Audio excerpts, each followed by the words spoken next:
Okay, today we're going to be trying to reproduce jollof rice based on the recipe that Babatunde showed us in the previous video.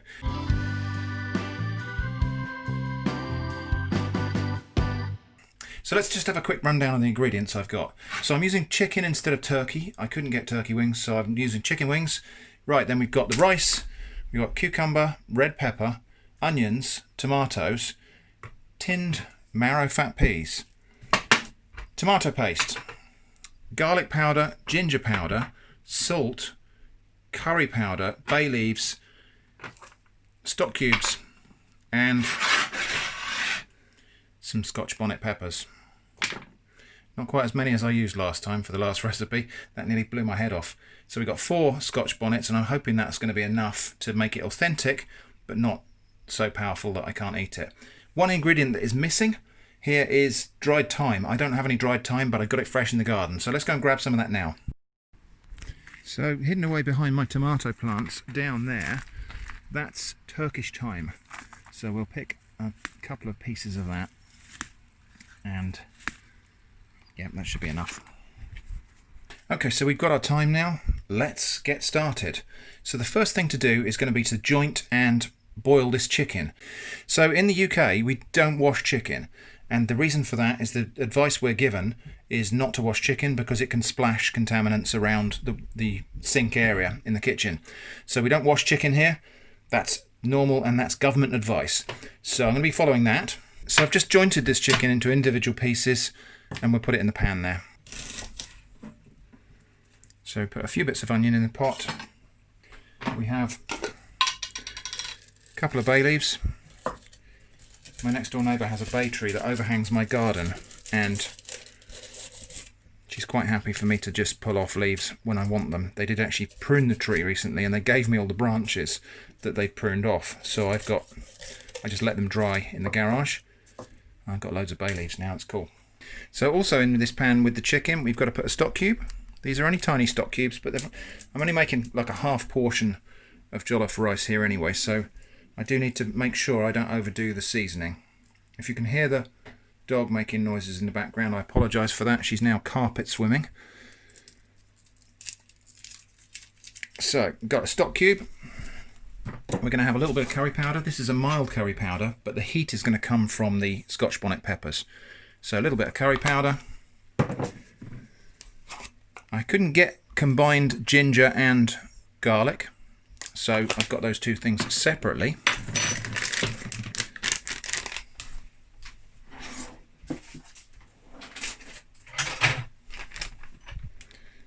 A little bit of garlic powder.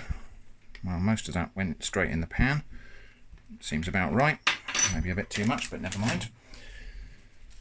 And what else do we need? A bit of salt. Now there is already salt in the stock cube. There is already salt in the stock cube, so we need to just be a little bit sparing with this. And then we'll put enough water on that to cover and simmer that for half an hour. So while that chicken's cooking, we've got to process these vegetables. Now last time I put Scotch bonnet peppers in my food processor, I accidentally invented pepper spray. So today we're going to be trying to use a grinding method, at least for these peppers, similar to the grinding stone that we saw Babatunde and his wife using. I don't have a grinding stone, but I do have a granite mortar and pestle. So I'm going to be using that for at least these Scotch bonnets. But first I'm going to give all these vegetables a wash. I think I'm going to use 3 of these Scotch bonnets. That seems about the right amount. And then I'm just going to try and grind these up.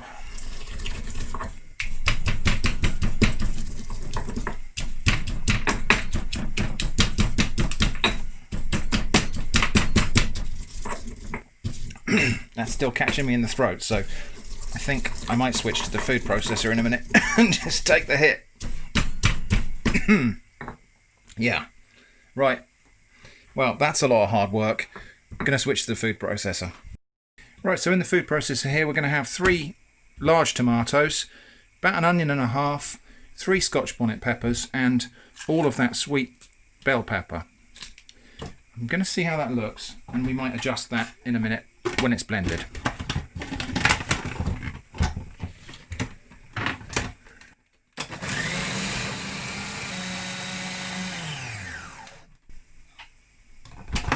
Right, that looks about right to me. I'm just going to give that actually a little taste. It's going to be spicy. So rice, I managed to find Egyptian type rice, so hopefully right continent at least. And I'm making about half the amount that we saw Babatunde make. So I'm going to use 2 cups of rice.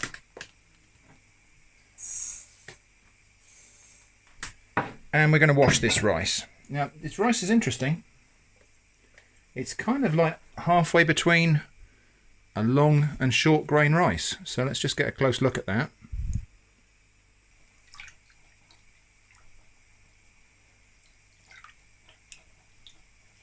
And we'll wash that in several changes of water.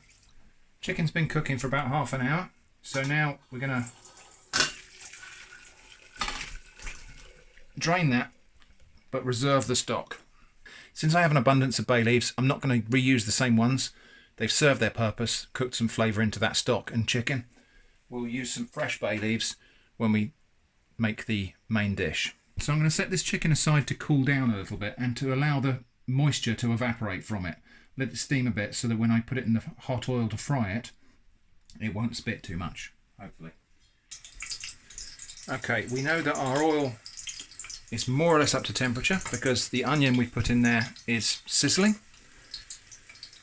So just let that get a tiny bit hotter, and then we'll go in with our pieces of chicken.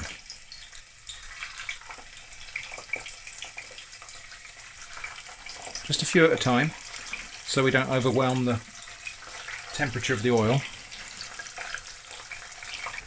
And then we've got to fry that until that chicken's nice and brown and crispy, and then we can drain it.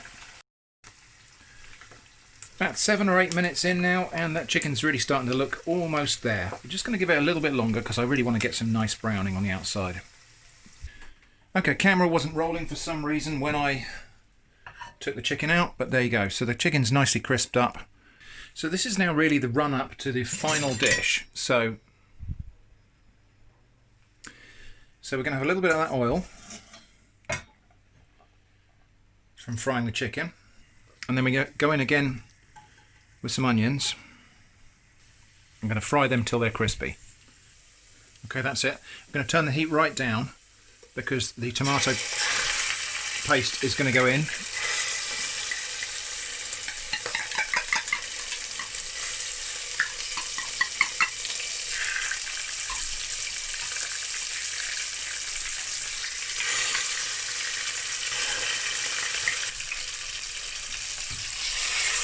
And then very, very carefully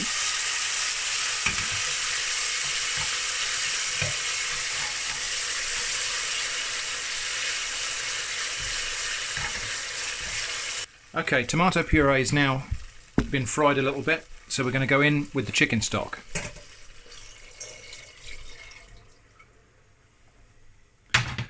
And we're going to bring that up to the boil and then simmer for just a few minutes. Okay, and we can see that that's reduced down a bit now. That tomato paste and chicken stock has reduced down, which is good. That will concentrate the flavour. So now I'm going to add some of the tomato, onion, red pepper and Scotch bonnet paste. So we got the curry powder, it's going to go in. Oops, we got ginger and garlic powder. I'm going to put probably half of that amount in there. I've got freshly grated nutmeg because I've got a nutmeg grater that I keep on the table. In fact, let's put a bit more nutmeg in there. I do like it. Got thyme from my garden, and we will have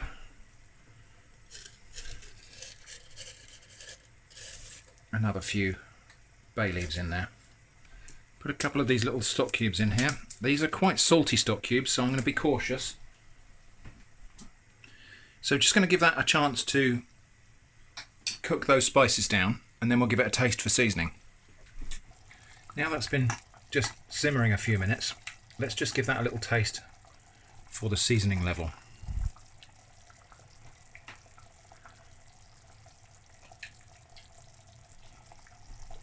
It does need a bit more salt, so I'm going to add that in the form of one of these stock cubes.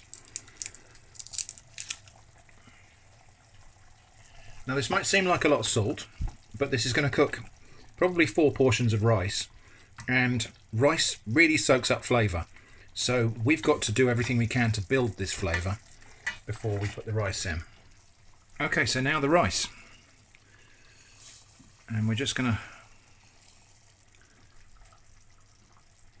sprinkle that in slowly so it doesn't stick all in one big clump.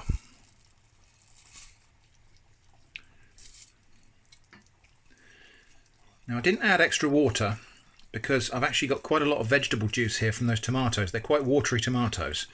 So I'm going to see how this goes, and if we need to we can add more water. Lid on, and we'll simmer that for 15 minutes. Something I almost forgot, it needs butter. So we're 10 minutes into cooking the rice, and that looks to me like it could use a little bit more liquid, I reckon. So we're just going to put in another cup of water. I think that'll probably do it. And then we can turn the heat up a little bit. Just cook that rice. I'm just going to taste one of those grains, see how far off done they are. Still quite a lot of bite to that rice, so it needs a bit more cooking. Okay, the rice is nearly done, but I don't know what I've done wrong here. I've got a kind of too gloopy a texture. I think maybe the wrong kind of rice, maybe too much of the vegetable pulp has made it kind of a bit too soupy. So now it's time to add in the peas. Okay, I can hear it actually steaming a little bit now. It's still quite sticky, and I think I've probably just added too much vegetable pulp. But I think that's as close as I'm going to get. The rice is cooked. And so now I'm going to go in with the chopped tomatoes, chopped onion, and there's some chopped red pepper in there as well. Now, the heat goes off now, because these things don't want to be cooked. They just want to be kind of mixed in and warmed through.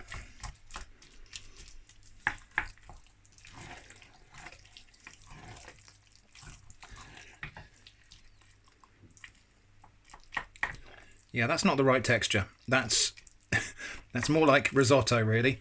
So I don't know quite what I've done wrong there, but I'm sure somebody will be able to tell me. Right, so, well, there we go. There it is. Let's serve it up and taste it.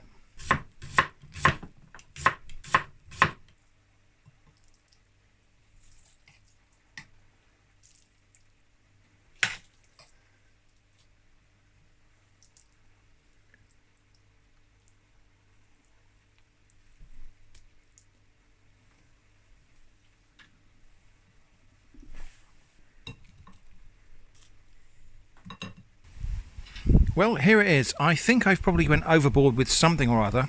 Apologies if there's wind noise on the microphone. I'm eating out in the garden.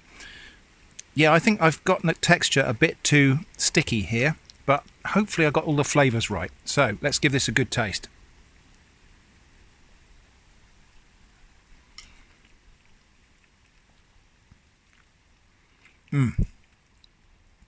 Really good. I mean, it's an explosion of flavour.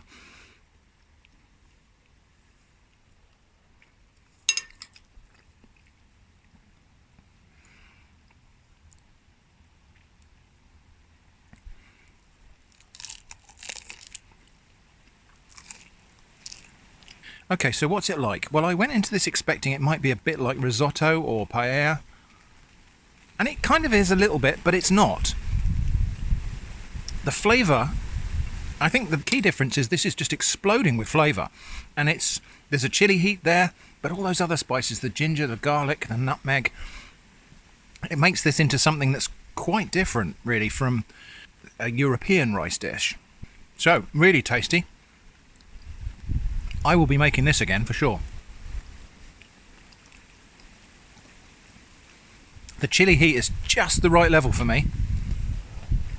Okay, it's Future Shrimp here, and once again I'm editing the video that you're now watching, and I'm eating for my lunch today reheated leftover, well, my attempt at making jollof rice. Yeah, okay, even further in the Future Shrimp here, and I just realised that whenever I talk about reheating rice, two things happen. One is that people say you should never reheat rice, and that's not correct. You can reheat rice as long as it's been chilled down and stored correctly. Basically treat it like you would treat meat. So once it's cooked, chill it down quickly, store it for a short time, you can reheat it, it's no problem. The other thing that sometimes happens is people say, of course you can reheat rice, I just leave it out all night. That's not great advice because Bacillus cereus does exist. So back to just regular Future Shrimp now. And I've just had a chance to reflect on what I might have done right and wrong and what this whole experience has been about. So, I think the reason my rice came out more sticky than it's supposed to is I've probably used too much vegetable pulp and not enough rice. So I prepared a lot of tomatoes and onions and peppers, even though I didn't really intend to. I intended to half the recipe. I think I just made too much pulp. And so when I cooked my rice, the rice was cooked beyond where it should be cooked, but there was still liquid left. So I kept cooking. Obviously, I'm not familiar with cooking this Egyptian-style rice as well, so I wasn't exactly sure the point when it was done. So I kept cooking, and I've kind of made a bit of a savoury rice pudding here, which is interesting in its own right. So what I've ended up with is more of a risotto-style texture, I think, than what we saw Babatunde and his wife cook. However, that aside, it's really delicious. I think there's probably about the right amount of chilli here for me. 3 Scotch bonnets in that big pot, and there's probably 4 servings of rice there. So overall, this has been an interesting experience for me, and I'm glad to have a chance to taste these combination of flavours. I expected this to be kind of like paella plus some extra spices, but it really isn't. There's something about that blend of spices, the ginger, the nutmeg especially, that makes it into a different kind of dish. It's really got a very different flavour profile that's quite intriguing, and it's got a fragrance to it. So yeah, thoroughly enjoying that, even though I think I made a bit of a bodge of it. I can use that experience to get it right, or get it closer to right next time. So thank you Babatunde for introducing me to this recipe. It's definitely something that's going to get added to my repertoire, and I will try to refine it so that I get it a bit closer to right in future. But I'm really grateful to you for sharing this, your favourite food. I can really see why you like this. So there we go, that was my attempt to make jollof rice. I hope that was interesting. Thanks for watching, and I hope to see you again soon.